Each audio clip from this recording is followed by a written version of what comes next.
ये सिर्फ एक ड्रामा नहीं, ये है वो गेम शो जिसने एंटरटेनमेंट की दुनिया बदल के रख दी। ये एक ऐसी कहानी है जो हमें साउथ कोरिया के एक रियल लाइफ कंसंट्रेशन कैंप के बारे में बताती है। एक ऐसा कंसंट्रेशन कैंप जहाँ पे रियल लाइफ ऑर्फन्स को जबरदस्ती लाया जाता था, काम करवाया जाता था, बिल्कुल स्क्विड गेम्स की तरह ही अमीरों की एंटरटेनमेंट के लिए यूज किया जाता था। और यहाँ तक के काम में छोटी सी भी गलती होने पर स्टूडेंट्स पर जिनसी तशद्दुद किया जाता था।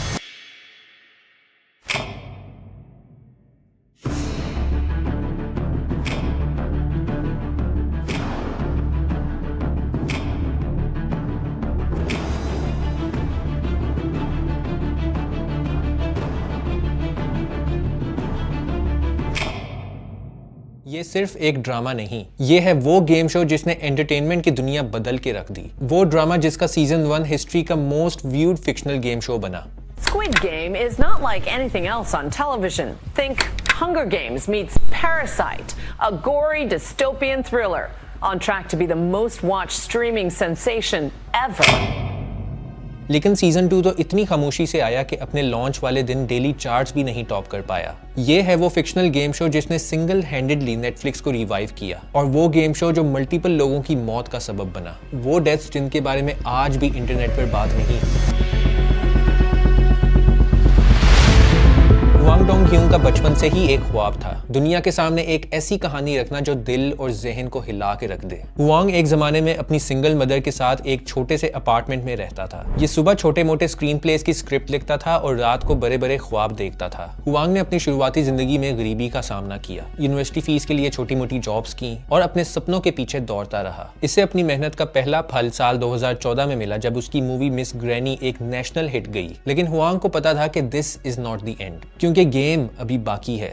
स्क्विड गेम अभी बाकी है। हुआंग की script for squid games was far ahead of its time, क्योंकि उन्होंने ये साल 2009 में लिखी थी, तो कोई भी प्रोड्यूसर इसको खरीदने के लिए तैयार नहीं था। 10 साल की मुशक्कत के बाद हुआंग ने डिसाइड किया कि वो इस स्क्रिप्ट को एक डब्बे में बंद कर देंगे। लेकिन उसकी ये स्क्रिप्ट को बेचने की डेस्परेशन उसको रोज उस डब्बे के पास खींच लाती, और वो उसको हिला के देखता था कि क्या अभी भी स्क्रिप्ट उसके अंदर ही है। लेकिन किसी को क्या मालूम था कि यही स्क्रिप्ट एक दिन दुनिया को हिला के रख देगी। हुआंग दिन भर एक मांगा कैफे, जो कि ऐसे कोरियंस कैफे होते हैं जहां आप बुक्स पढ़ सकते हैं, वहां बैठा अपनी स्क्रिप्ट रिफाइन करता रहता था। उसका रीडिंग टेस्ट बहुत ही डार्क और सिनिस्टर था। इसे वो कहानियां बहुत अच्छी लगती थी जिसमें अमीर लोग गरीबों को एक्सप्लॉइट करें। These dark stories became the backbone of Squid Game. Squid Games बज़ाहिर एक गेम शो है, लेकिन अगर हम डिटेल में देखें तो ये एक ऐसा गेम शो है जिसमें सोशल हायरार्की के नुकसानात बताए गए हैं। ये वो गेम शो है जो इनइक्वालिटी तो दिखाता ही है, लेकिन इसके साथ साथ हमें ये भी जाहिर होता है कि एक डेस्परेट इंसान पैसों के लिए क्या क्या कर सकता है। साल 2018 में Netflix decided to go international with its first non American show stranger things, और इसकी वर्ल्ड वाइड मकबूलियत ने नेटफ्लिक्स को एक्सपेंड करने का आइडिया दिया,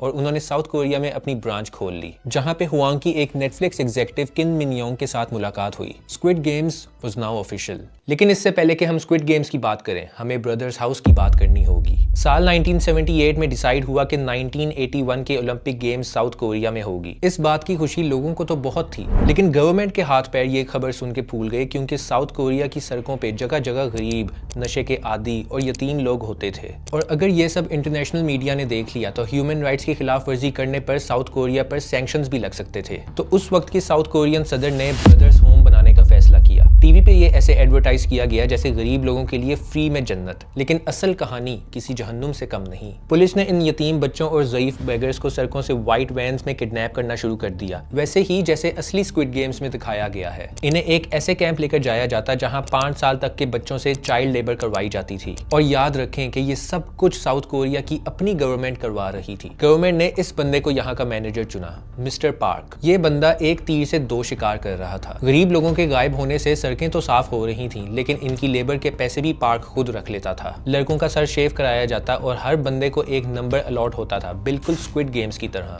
और अगर कोई विक्टिम अपना काम ठीक से नहीं करता था तो उन्हें बहुत बेदर्दी से जिनसी तशद्दुद का शिकार बनाया जाता था। सबसे ज्यादा दिल दहला देने वाली बात तो ये थी क्योंकि अब मिस्टर पार्क को इन लोगों से माली फायदा भी हो रहा था, तो पुलिस को इस ऑपरेशन में शामिल किया गया जो रैंडम चलते फिरते लोगों को किडनैप करके यहाँ ले आती। When 2 policemen approached him and asked him, "Why are you here? Are are you alone? The policeman told him, come with us to the police office. We're going to take you home. And of course, being 12 years old, naive, and thinking that these are policemen, obviously I could trust them, he ended up following them to the station. Little did he know that this would change his life forever. अखीर Park नामी investigator ने इस जगह को ढूंढ के media में expose किया, जिसके बाद मिस्टर पार्क पर कई केसेस चालू किए गए और इस कंसंट्रेशन कैंप को हमेशा के लिए बंद कर दिया गया। मगर ना तो पार्क अपनी मौत से पहले गिरफ्तार हुआ और वो विक्टिम्स भी अपने ट्रॉमेटिक एक्सपीरियंस को भुला नहीं सके। किसी भी साउथ कोरियन की ये स्क्रिप्ट ना खरीदने की वजह ये थी कि इसमें बहुत ही डार्क और वायलेंट सीन्स दिखाए गए थे जो उस टाइम साउथ कोरियन मीडिया पर बैन थे, लेकिन Netflix could get away with it क्योंकि ना तो उन्हें कोई एडवर्टाइजर्स का मसला था और ना ही किसी गवर्नमेंट का। काफी लोगों ने ये इल्जाम लगाया कि स्क्विड गेम की कहानी और सीन्स काफी हद तक 2014 के Japanese film as the gods will से मिलते हैं।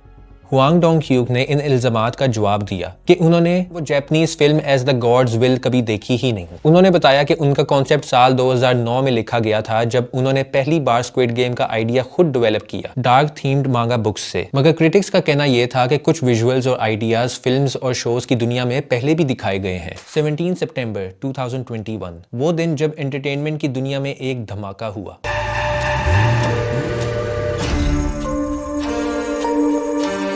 स्क्विड गेम ने सिर्फ एक शो के तौर पर नहीं बल्कि एक कल्चरल फिनोमिनन के तौर पर दुनिया के हर कोने को हिला के रख दिया था। रिलीज के सिर्फ 28 दिनों के अंदर स्क्विड गेम ने नेटफ्लिक्स का सबसे ज्यादा देखा जाने वाला शो बनकर हर रिकॉर्ड तोड़ दिया। ये शो 190 कंट्रीज में ट्रेंड कर रहा था। 111 मिलियन लोगों ने इसे देखा और हुआंग डोंग की इस 10 साल पुरानी स्क्रिप्ट ने नेटफ्लिक्स को $900 मिलियन का रेवेन्यू जनरेट करके दिया। लेकिन इस कल्चरल वेव के साथ एक डार्क साइड भी थी। शो के थीम्स और चैलेंजेस को ग्लोबल कॉन्टेक्स्ट में इंटरप्रेट करते हुए लोगों ने एक्सप्लॉयटेशन और वायलेंस को नॉर्मलाइज करना शुरू कर दिया। एक्टिविस्ट का कहना है कि स्क्विड गेम के वायलेंट और डार्क एलिमेंट्स को मेन स्ट्रीम मीडिया ने नॉर्मलाइज कर दिया है। गवर्नमेंट ऑफिशियल्स और पेरेंट्स के ये कंसर्न्स थे कि क्या इस तरह का कंटेंट यंगर जनरेशन के लिए ठीक है, लेकिन अभी तो पार्टी शुरू हुई थी क्योंकि शो के ड्रॉप होने के चंद दिनों बाद ही इसके मुतल्लिक कुछ सच सामने आने लगे। सबसे पहली कंट्रोवर्सी तब हुई जब शो में हायर अप्स यानी विलन का नंबर दिखाया गया, लेकिन रियलिटी में ये किसी विलन का नंबर नहीं था। ये एक 16 साल कोरियन स्टूडेंट का नंबर था जिसे लोग वो मूवी वाला विलन समझ के कॉल करके गालियां देने लग जाते। पब्लिक के इस हार्श ट्रीटमेंट ने उस स्टूडेंट पर बहुत बोझ डाला और उसने स्क्विड गेम के क्रिएटर्स को सू करने का फैसला किया, जिसके बदले में नेटफ्लिक्स को उस स्टूडेंट को एक भारी कॉम्पनसेशन देनी पड़ी। आखिरी और सबसे बड़ी कंट्रोवर्सी तब हुई जब हाईली क्रेडिबल न्यूज सोर्सेज ने यह दावा करना शुरू किया कि कास्ट में पहले नंबर 18 की शूटिंग के दौरान हैवी वर्कलोड से मौत हो गई, जिसके बाद उसको रिप्लेस कर दिया गया।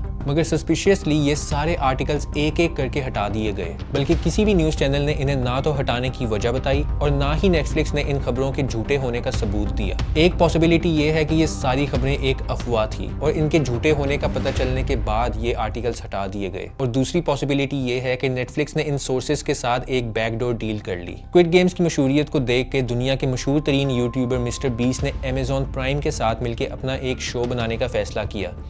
I am standing on $5 million, the grand prize of the most insane competition show you've ever seen. And competing for it are these 1,000 contestants. Are you all ready?